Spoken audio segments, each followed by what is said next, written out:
Hummingbirds, they're among the smallest in the world, and there's one variety, the bee hummingbird, that weighs less than a penny. Imagine that. Less than a penny, Mary. Tiny. Well, the ruby-throated hummingbird is what we see most around here. They'll be in the area real soon, and there's a cool way to tell for certain. Yeah, that's why we brought in the expert from Wild Birds Unlimited, Marge Knudsen. Good to see you, Marge. Hello, Marge. I thought about you on Sunday. The nice day, we were well, we were in the kitchen, but out through the windows, the open windows, we saw this big, not big, small, colorful bird that was singing to us. I think it was one of those, I think it was a little finch. House finch, probably. A little house finch. They're here. Yeah, but we're talking hummingbirds today.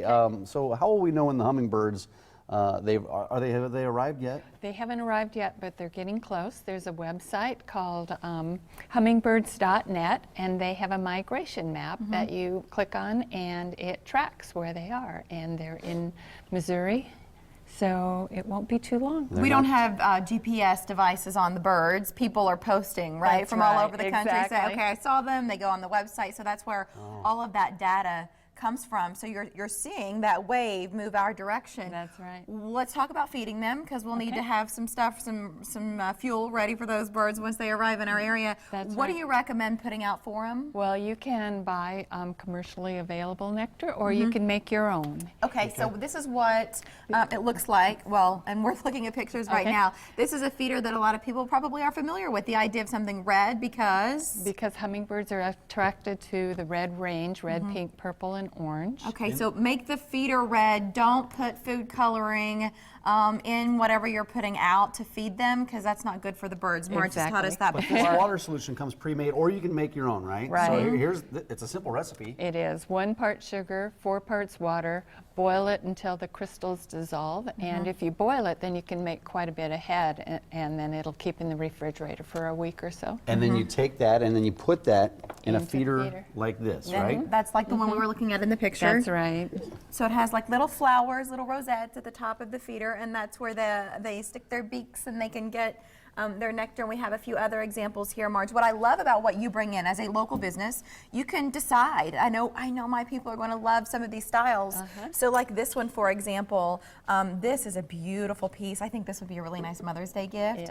How does this guy work? That's You unscrew the cylinder. bottom, you fill the red glass part upside down, screw the bottom on, and tip it up right side up, that's and going to you're set. patina beautifully in the weather with that copper base. Yeah. But then you also bring in some handcrafted feeders. Where are these from, Marge? Those are made in Mexico, and they're made from recycled glass. And aren't these precious? Look, Yeah. they slide right out, and that's how you fill these up. That's but I think these are just like, they're artisan feeders. Well, and then these. And these hummingbirds have spent the whole winter in Mexico, and then they come back here, and they can, Aren't these beautiful? have the nectar out of their Mexican-inspired feeders. These were made in the United States, Marge. They're They hand-painted? They are.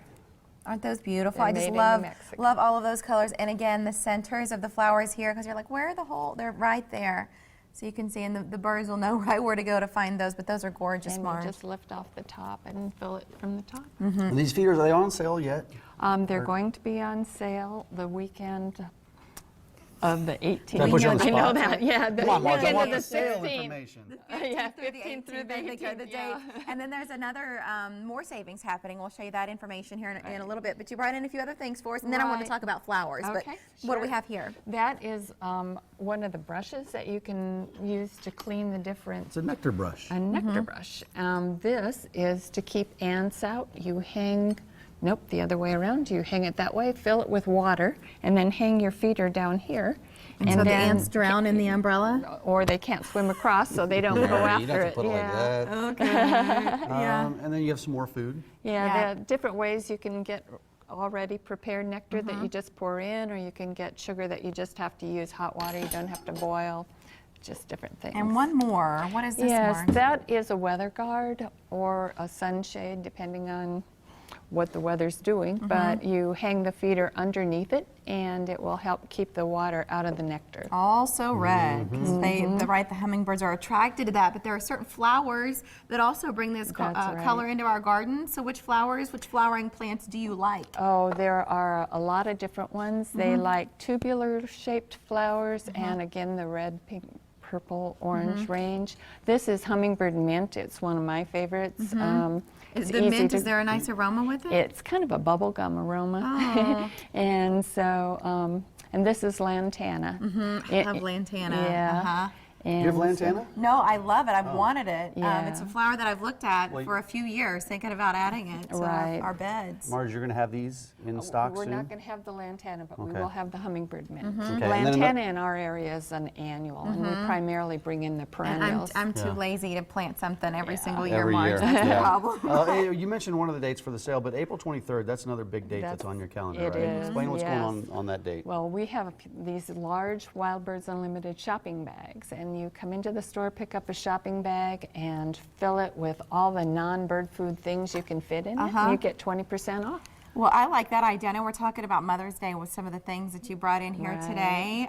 Some of these feeders will certainly fit into one of those bags. Oh, definitely. But if you're, as my mom is, she lives in the country and she loves to sit at the kitchen table, and they've got this window there, and that's where they put their hummingbird feeders so that they can sit and have breakfast and watch. And it just, they love that part of their lives, you know. So if that's your mom too, we'll encourage you to think about shopping at Wild Birds Unlimited, Rockbrook Village at 108th and Center, and then online if you would like to maybe tap into Marge's blog, because she's constantly putting out, educating us, not just on the air but online, and you can get that blog at wbuomaha.com. Marge, thanks a lot. How long will the hummingbirds stick around?